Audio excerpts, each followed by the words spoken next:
A Star Fell by L.J. Beeston. Part 1. Man Proposes.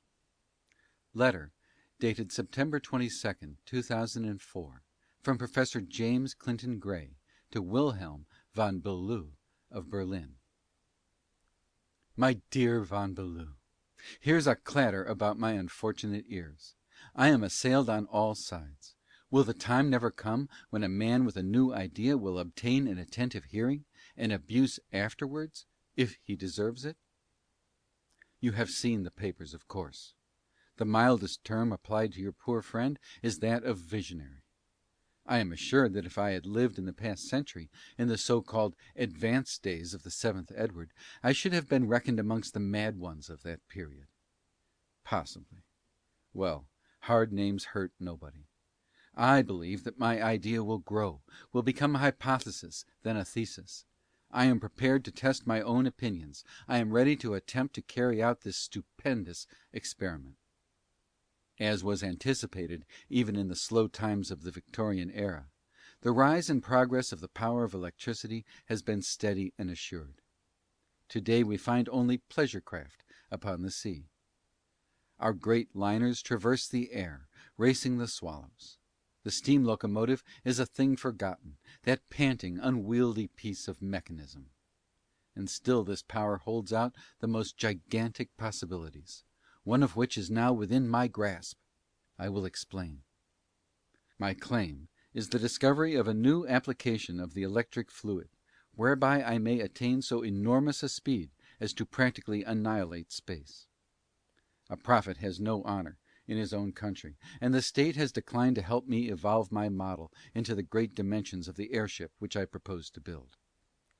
The German government, whose feelers are all over the world, offered to buy my services and my secret. It was a temptation, and only a certain love of country held me back from it. As of old, England and Germany are today prepared to spring at one another's throats, and my airship would involve the destruction of any present-day aerial navy. Fortunately, friends have come forward to assist me. The work is progressing. The time is at hand, that time so dreamed of in all ages, when the planets shall become our stepping stones. I use the word advisedly. When man, who has conquered so many things, shall conquer space also. I feel my blood burn as I write this. I can scarcely contain myself.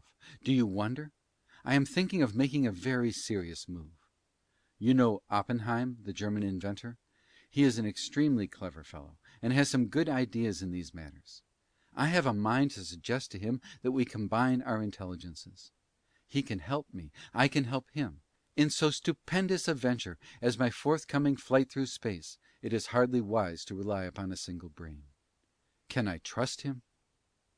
And now I am going to revert to that word stepping stones, which I used just now, for it sent me to the strangest idea, which has brought a storm of criticism upon my head.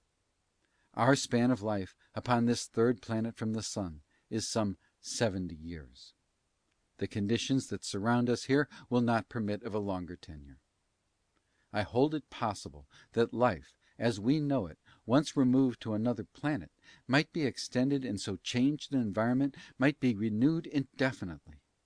And so this question of immortality, which has so long distracted the minds of thinkers, becomes a solved problem. Inaction is death, always has been.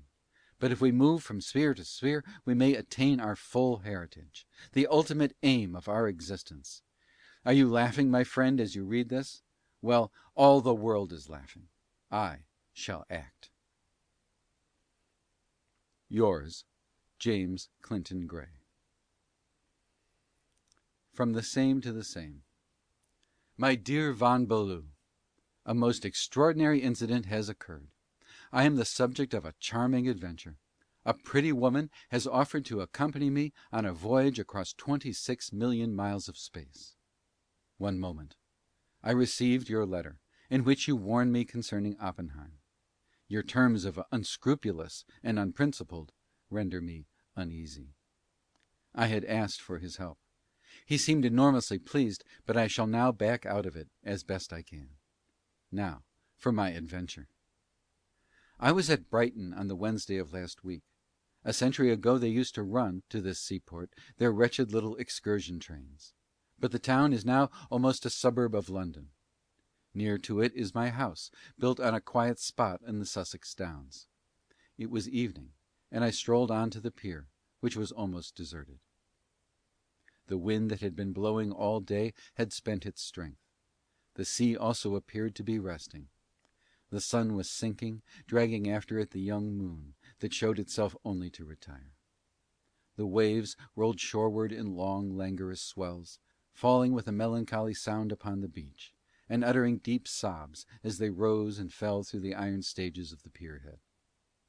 As I walked on the pier, watching the death of that autumn day, I perceived the mammoth airship, the Fireball, as it showed for an instant through a break in the cumulus clouds. She was bound for Sydney, and she came and went like a sigh. Suddenly I heard a voice behind me. "Am I not addressing Professor Gray?" I turned and saw a lady looking at me. She was tall, with dark hair and dark eyes. I likened her to the spirit of the mournful autumn evening. She was certainly very beautiful, my dear Van Bellew. I bowed. We exchanged a few remarks. "I believe in you," she said frankly. "Yes, while others scoff, I believe in you, heart and soul." I made a deprecatory gesture, but I was immensely pleased. "I will introduce myself," she went on, with a sad smile. "I am Miss Alexandra Porteous. I am deeply interested in aerial navigation." There was a moment of silence, then she continued. "Your forthcoming great venture possesses a fascination for me. That you will reach the planet Venus is my earnest wish. How fast do you propose to travel?" As the extent of my journey will be some 26 millions of miles, you will understand that the rate of progression must be enormous. I shall rise with comparative slowness until above the atmosphere, then my flight will become meteoric. "Why slow at first?" "Because, my dear lady, I do not wish to transform myself and my machine into a meteor, a shooting star. That would be an apotheosis not desired." "I must confess that I do not altogether understand." "It is simple. The meteorite is a small body weighing a few pounds or a few tons, at any rate quite minute when compared to the earth. It revolves round the sun as we do. On occasion it gets too near to the earth, which draws it from its orbit by gravitation. It is a fatal moment. Nearer and nearer to our great world it comes, rushing harmlessly through the airless fields. But when it plunges into the atmosphere, which extends so far above us, then friction is instantly developed by the tremendous flight of the missile. It becomes hot, red hot, white hot, and finally is fused into a glowing vapor. You have observed the process 100 times, for the meteorite is just a shooting star. Very well, you will perceive that if I compel my machine through the upper air at its full velocity, which is immense, it will become fused, drifting off into glowing vapor by the friction." She thanked me charmingly for the explanation, and said, "Why do you choose this star out of so many?" "Because its size is much the same as that of the earth, so I need not fear a gravitation to which I am unaccustomed. And, as it is much nearer to the sun than we are, its climate is probably distinctly warmer, from which I infer that life there is more highly developed." She turned her superb eyes full upon me. "Oh," she said, her voice tremulous, "I have read a score of times, your articles in which you argue for a practical immortality, in which you state with force and daring that when man commands the spheres he will command death itself." Her excitement troubled while it thrilled me, and I deemed it wise to gently remonstrate. "Pardon, my dear lady," I replied. "My articles are not so much statements of fact as hints at possibilities. So much depends upon the atmosphere of other worlds. Though compressed oxygen may serve while we travel thither, yet—" I finished the sentence with a shrug of my shoulders. At that instant we saw the racing airship Orion pass far over Brighton. It was then quite dark. Her arc lights extended into the upper gloom, like enormous white gleaming swords. She flashed underneath the stars, and was out of sight ere one might count 3. Miss Porteous turned to me with the strangest look in her eyes. She said, in a low voice, "How terrible night is! It always makes me afraid. They try to illumine it. The light creeps a few yards into space and is lost. Can anything be more pitiful?" I was somewhat surprised by this remark, which seemed to show a neurotic temperament. I replied, tamely enough, "Yet the night is not without charm." I shall not readily forget her answer, which ran through me as a cold shudder. Placing a hot hand upon mine, she said, "Since the world was born, night comes to remind us of the lasting dark. Yes, night has its beauty, but death has no beauty, none." I read her meaning instantly, and strangely enough I read her intention. This emotional creature feared above all things the king of terrors, feared time, which must rob her of her beauty, sap her youth, wear down her ideals and enthusiasms, feared death, which she called, quite wrongly of course, the lasting dark. And she was ready to risk the present on one great throw. Believing utterly in my hypothesis, she was prepared to leave this earth, which is filled with graves.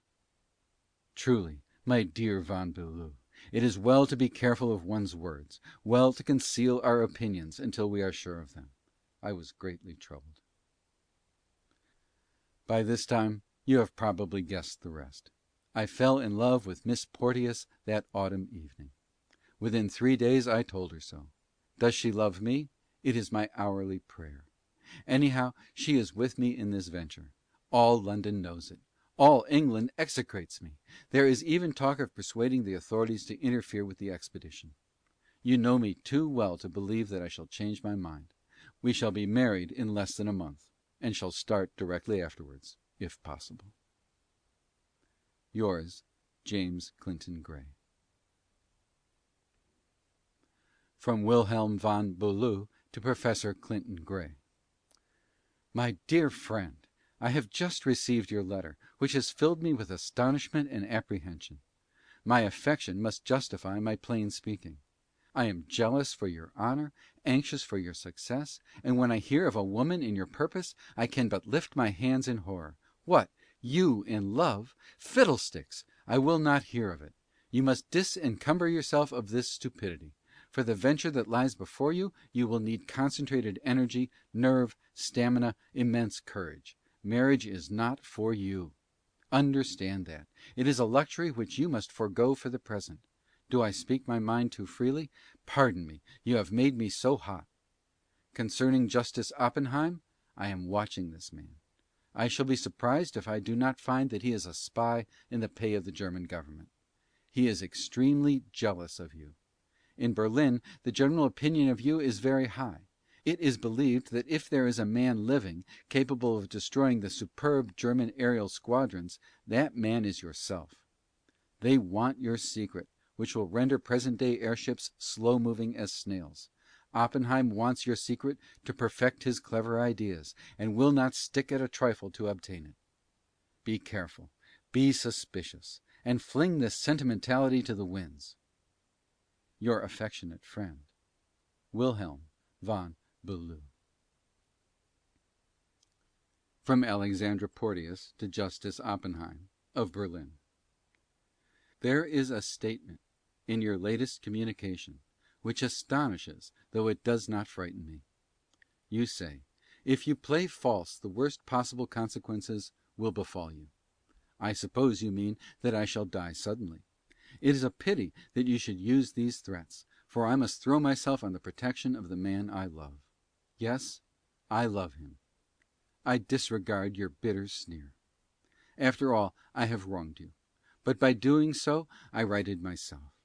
You come to me with your tempting offers. You suggested that if I would play the spy under you, who are also a spy, that I would discover the secret of that application of the electric forces whereby Professor Clinton Gray hopes to attain his great speed. That if I would betray to you this secret, You, in turn, to sell it to the German government, you would give me any price which I might care to name.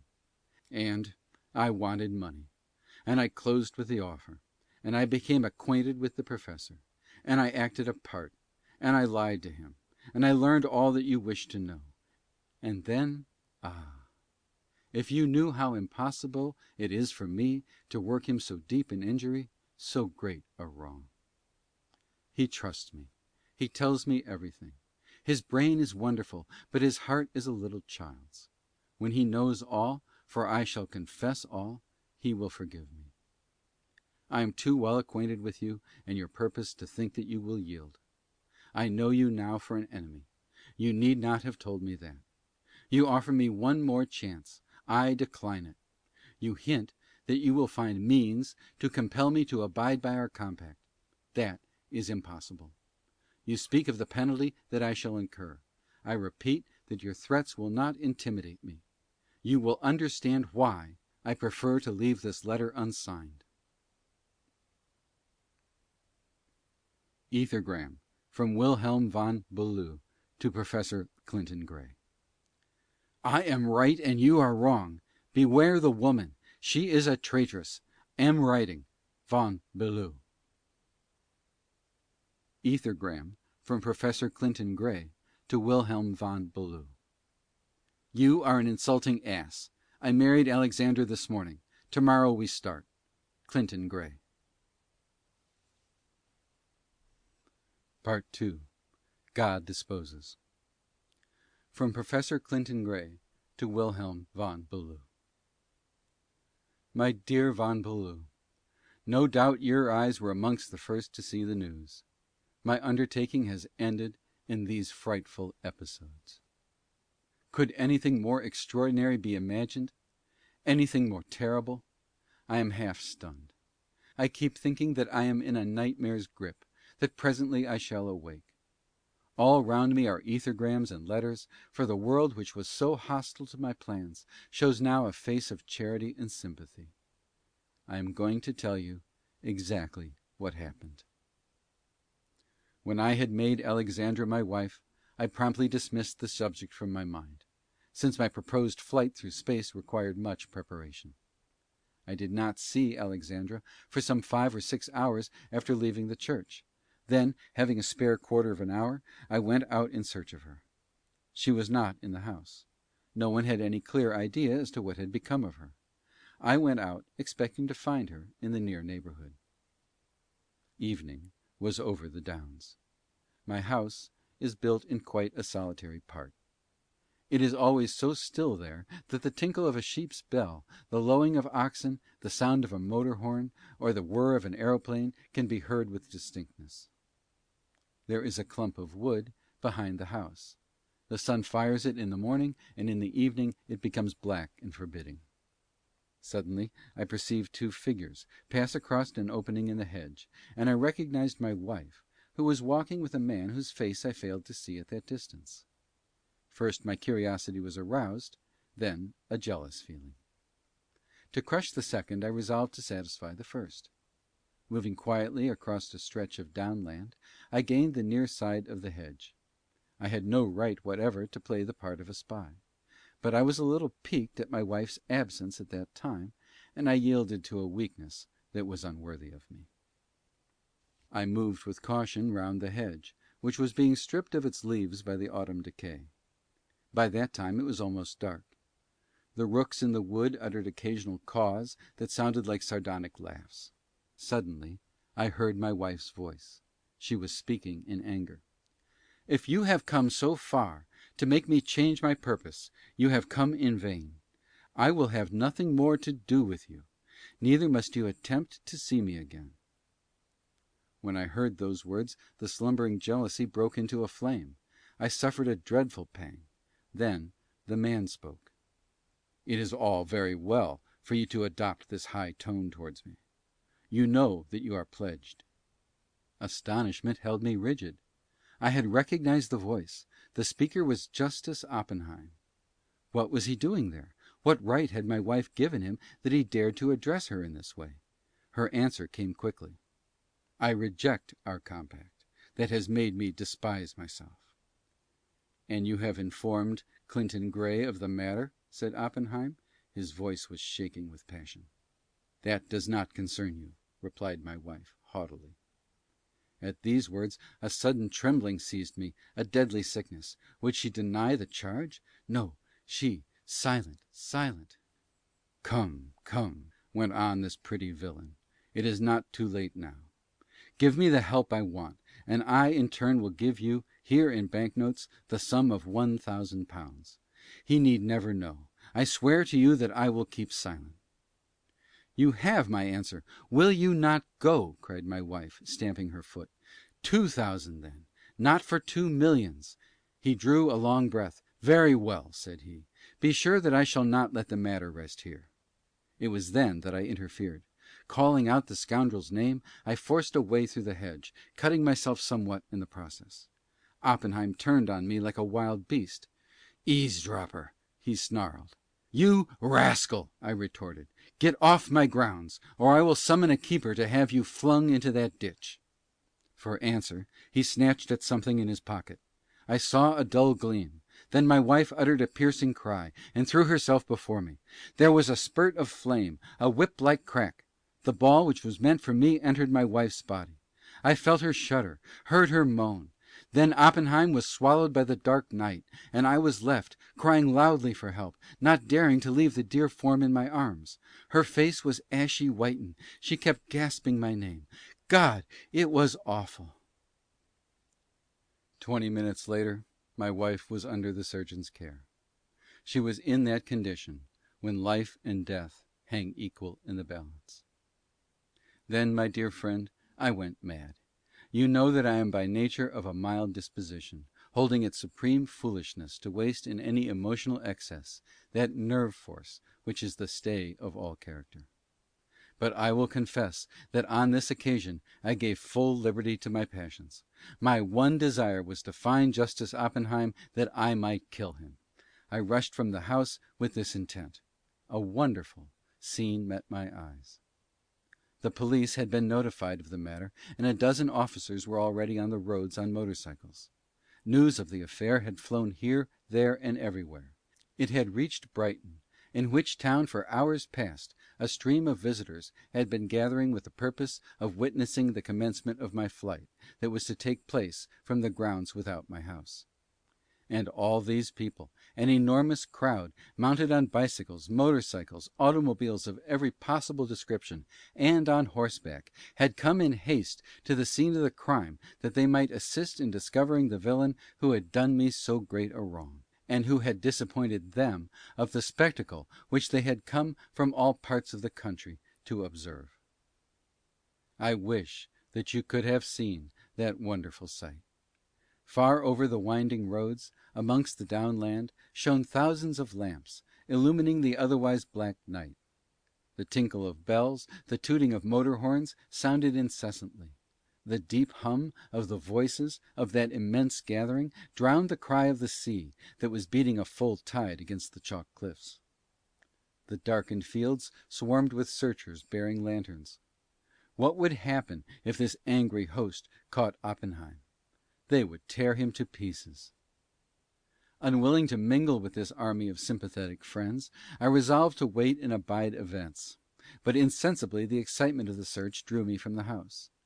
The flames of a burning barn were reflected against the stars. The building had been fired by some madman under the impression that the fugitive was concealed there. The handful of police were now looking for the fellow who had destroyed the barn. An hour passed, and Oppenheim had not been discovered. Suddenly a man's voice addressed me. "Is that you, Professor?" I at once recognized Inspector Reddish of the police. He was on horseback. A body of men was under his control, but he had lost them in the darkness and confusion. He sat with his horse backed up against a briar hedge, and he wiped his face, which was streaming with perspiration. "Ever see anything like it?" said he. I was about to make some remark when a harsh, deep throbbing sound pulsated through the still air. The inspector turned his face to the sky, expecting to perceive an aerocar driven by a petrol motor, but nothing met his gaze save a multitude of stars in the quiet heavens. "That's funny," he observed, when I interrupted him with a shout. "Oh, fools, fools!" I cried out. "What is the matter?" "That sound! I know it among 100." He appeared to snatch at my thought. "What? You believe?" "That someone is starting the electric motors of my airship. And that someone is most certainly Oppenheim himself, the man we seek. For pity's sake, quick, quick!" "Will you get up behind me?" he asked, and I at once accepted the offer. It was only a quarter mile back to my house, and the horse covered the distance in a few minutes. An avenue of trees led to the building. We tore along it. At the house I dismounted. "This way!" I cried, running round to the outbuilding where I had constructed my airship. The ladder had been run out from the shed that evening into an open meadow. A canvas tarp had been roughly erected to protect it from dew. This was thrown down. A terrible noise issued from the bowels of the airship. I had but a single hope, that Oppenheim's knowledge of the intricacies of the huge machine would not prove sufficient to enable him to start it. When at the distance of 50 yards, we saw the arc light of one of the airship's lamps flame into the opaque gloom. At the same instant the pounding of the impatient motors was redoubled. "Too late! He's off!" I cried, shaking my fists in impotent rage. A loud laugh of mockery rang out. Oppenheim had beaten us. The inspector so far forgot himself as to curse with vigor. Then something occurred which was unexpected, unparalleled, frightful. The airship leaped into space, higher, higher, moving at a great velocity, silhouetted against the stars like an enormous bird. It seemed at that moment that the fugitive was safe from justice, that no power could avail against him. But he was far from understanding properly the complex mechanism of my airship, and, possibly in an endeavor to attain greater speed, or to check the progression which he had already attained, he contrived, in his haste and nervousness, to give full vent to the motive force that could impel the machine with the pace and power of a meteor. The result was that the airship became a projectile, that the thin air, which is so impalpable to our touch, resisted the tremendous velocity of the flying machine, that the friction developed by that resistance heated the metal, red hot, white hot, and finally dissolved it in a streak of glowing vapor. As we stood gazing into the eastern skies, from a point between Andromeda and the Pleiades, a star fell. It was my airship, with its occupant, fused in 10 seconds of time into nothingness. The inspector fell face downwards, burying his face in the horse's mane, groaning with sheer horror. I dropped on my knees, yet I was too appalled to think, to speak, to pray. I will anticipate your questions, my dear Von Bellew. You are asking, will these misadventures daunt him? Will he resign this project that might have made us masters of space and time? These few additional lines to my long letter are penned after the lapse of 3 days. My dear wife is now out of danger, and her complete recovery is promised. She faced death that she might save me. How much care, how deep a devotion do I owe her! Secondly, the end of Justice Oppenheim, while it has not shaken my nerve, has yet made me pause. The upper void swallowed him so easily, the forces of space annihilated him as callously as we destroy, by a movement of the hand, the tip of phosphorus on a match. And I asked myself that old question: shall we not make the present bright, rather than dream of gilding the future? I may be wrong. Alexander, when he sighed for new worlds to conquer, may have shown the greater spirit. Anyhow, my project is shelved for a long time to come. Do not be angry and call me hard names. I send you a quotation from a 19th century poet, which will help to explain my present mood. The whole round world is every way bound by gold chains about the feet of God. My dear Von Bellew, yours, etc., James Clinton Gray. End of A Star Fell.